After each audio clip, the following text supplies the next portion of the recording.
school days for a moment. Do you remember lessons as a place where you mostly memorized facts and formulas, or did you truly think through problems sparking, curiosity and deep understanding?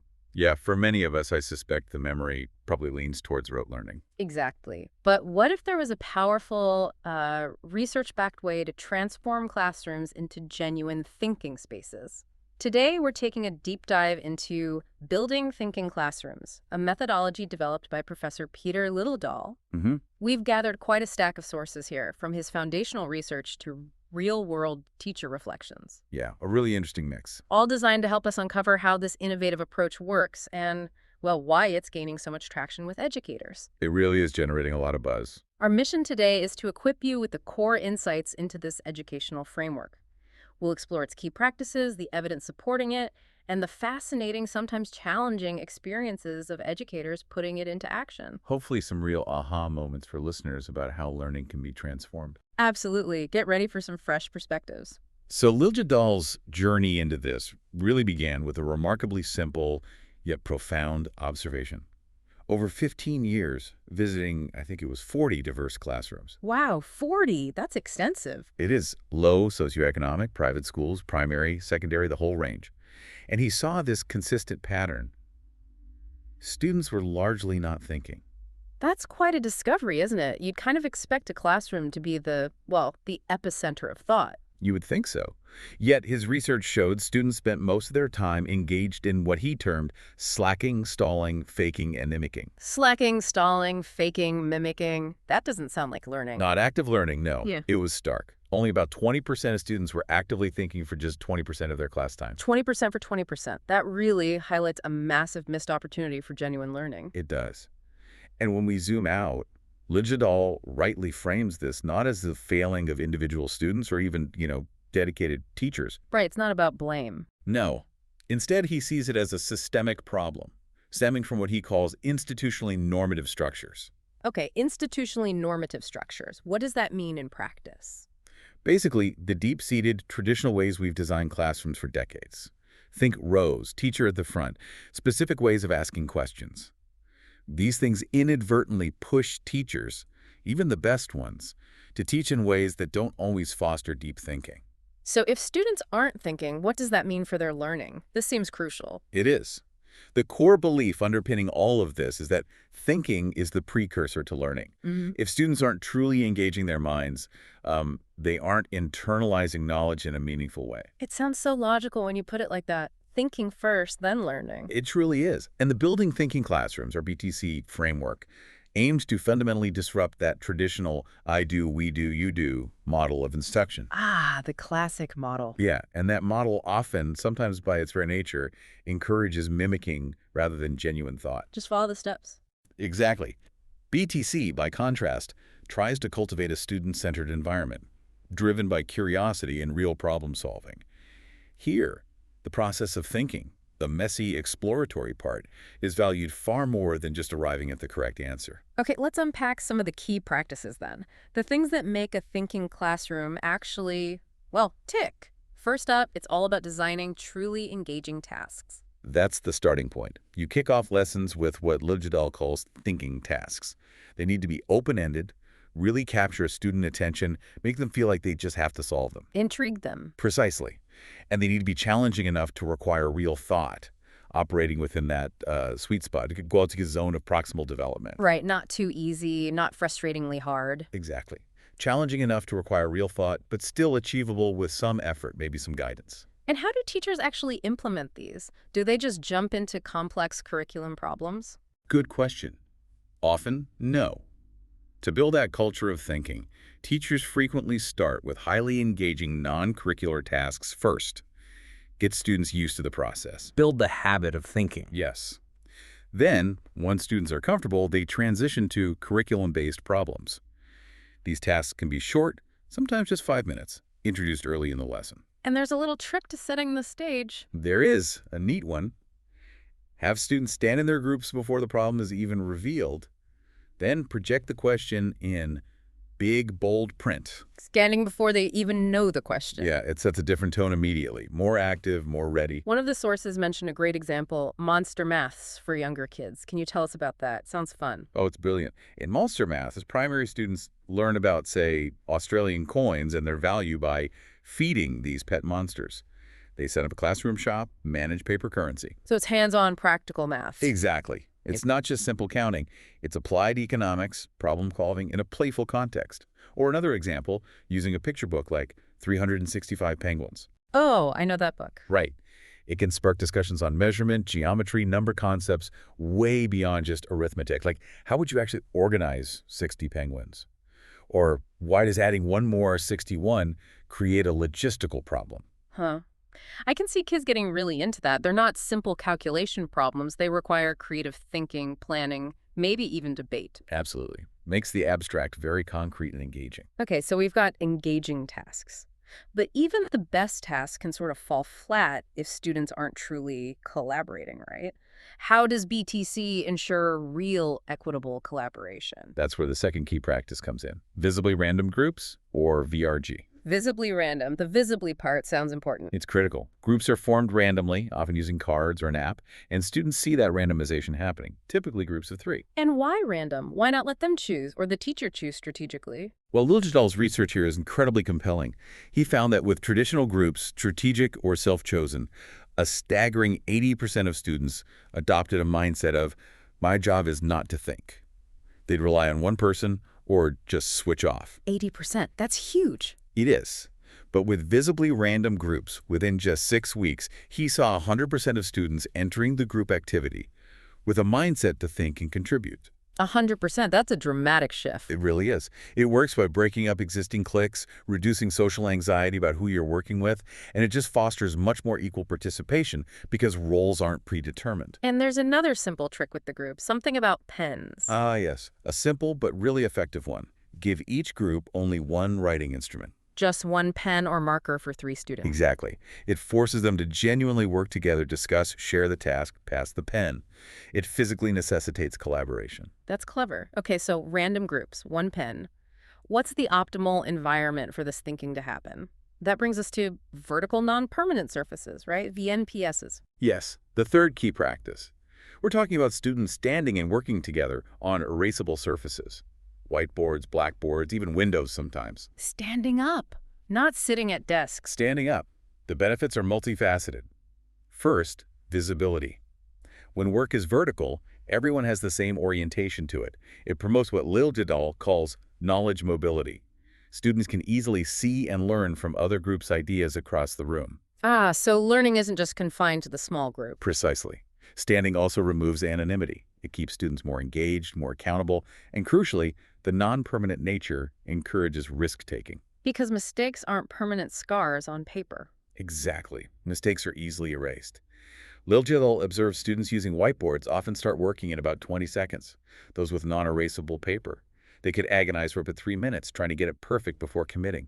That fear of messing up is so real, isn't it? I remember that feeling. So less pressure, more willingness to just try things. Huge difference. And beyond the surface itself, what about the overall classroom layout? Practice 4, strategically arranging the classroom or defronting? Defronting. Getting rid of the traditional front of the room. Essentially, yes. Reconfiguring seating, maybe arranging desks into pods where students face each other, rather than rows all facing the teacher. How does that help? It inherently encourages more discourse and collaboration among students. It physically shifts the focus from the teacher as the sole source of knowledge to the community of learners. It cultivates that thinking classroom environment over passive reception. Okay, so we have engaging tasks, random groups working vertically, maybe in pods. What happens next? Well, once these practices are humming along, something really interesting starts to happen organically. Knowledge mobilization and collaboration. Students naturally begin learning from their peers. Not just in their group, but looking around. Exactly. Learning from other groups across the room. And this is where teachers need to explicitly give students permission to look around. Permission to look. Isn't that usually called cheating? That's the traditional view. But here, it's reframed as collaboration and learning. The goal is collective progress, shared understanding. That's a big mindset shift. It is. And it aligns perfectly with collaborative learning theories like Vygotsky's emphasis on learning through social interaction. It's also great for language development, particularly for, say, EL learners. The Bill Foundation highlights how exploratory talk in these activities is really beneficial. Right. And what happens when a group gets stuck or they think they're done? That brings us to a really crucial teaching move, using keep thinking questions. Keep thinking questions. Okay, so inevitably, students will ask, is this right? As a teacher, you've heard that a million times. A classic question. And Lil Jadal calls answering that directly the kryptonite to a thinking classroom because it just stops thinking cold. Because they got the answer or the validation, thinking over. Exactly. So instead of a yes or no, teachers respond with probing, keep thinking questions. Things like, what makes you think that? Or, interesting approach. What would happen if you tried it another way? Or, can you convince me? So you're pushing the thinking back onto them. Precisely. You might give hints or extension questions if they genuinely need a nudge, but the goal is to guide them to continue problem-solving themselves. It fosters perseverance and, honestly, leads to a much more satisfying learning experience when they crack it. Okay, so groups are working, thinking, maybe looking around, getting helpful nudges. Then what? How does all this amazing group thinking turn into solid individual understanding? That's the consolidation phase, and it's absolutely vital, moving from collective group understanding to individual student knowledge. How does that happen? Do they just copy notes? There are specific strategies. One powerful one is a guided gallery walk. The teacher walks the class around, highlighting key ideas or different approaches on the various vertical surfaces. So spotlighting the collective work. Yes, but importantly, having students explain how they thought about it, connecting those sometimes messy initial ideas to more formal understanding. Another effective technique is having students create their own notes after the activity, synthesizing what they learned. So they process and structure the learning themselves. Exactly, formalizing their informal ideas. Mm. And often, teachers will use check your understanding questions for self-assessment afterwards. Which naturally leads us to assessment more broadly. There seems to be a bit of a, tension here. BTC is very process-focused, but traditional assessment is often very outcome-focused, binary right or wrong. That's a major point of discussion. BTC ideally moves away from simple pass-fail summative tests. It prefers using rubrics to assess the depth of understanding, the process itself, often with categories like, say, basic, intermediate, advanced understanding. So you're assessing how they think, not just what answer they got. Yes. The shift encourages assessing things like effort, collaboration, perseverance, often through ongoing formative feedback, maybe peer assessment, student reflection. Are there specific tools for this formative assessment? Cross-checks are a really interesting tool Lil Jadal proposes. It's about collecting meaningful data during regular lessons, using a simple system, maybe just ticks and crosses on a class list, against clear, simple success criteria linked directly to the curriculum. So quick checks during the activity? Yeah, quick low-stakes checks. But the absolute key, he stresses, is being reactive to the information you collect, using it immediately to target student needs, maybe adjust the next task, or pull a small group aside. It's assessment for learning.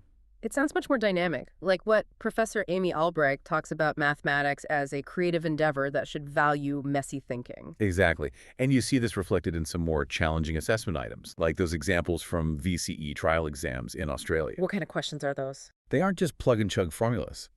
They might ask students to analyze outliers in data and justify their reasoning, or work backward from a complex graph like a box plot, or apply multiple transformations. They require planning, different solution paths, genuine mathematical thinking. More like real-world problem solving. Much more.